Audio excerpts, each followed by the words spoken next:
আসসালামু আলাইকুম। আজকে আমি রান্না করতেছি দেশি মুরগির মাংস।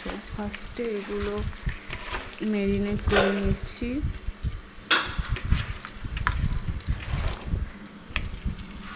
আজকে যেহেতু আমি মরিচ দিয়ে রান্না করব, তাই পেঁয়াজ, রসুন, আদা এগুলো একটু ভেজে নিচ্ছি।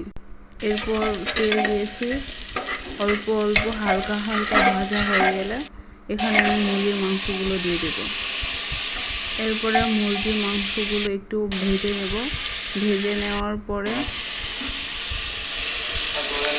হালকা করে একটু পানি দিব। এখানে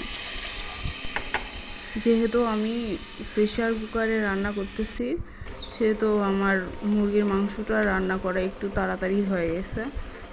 ধরেন যে 20-30 মিনিটেরও কম লাগছে, 15 মিনিট মেবি লাগছে।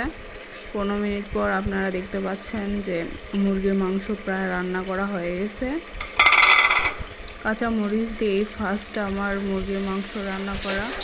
এর আগে সব আম্মু রান্না করছিল আর আমি বসে থাকে খাইছি, শুধু কখনো রান্না করি নাই। এখন এগুলো ঢেলে উপরে দিয়ে হালকা করে জিরে ভাজা দেব। ফাইনালি আমার রান্না ডান, দেশি মুরগির মাংস উইথ কাঁচা মরিচ। এরকম আরও রান্নার টিপস জানতে আমাকে সাবস্ক্রাইব করুন।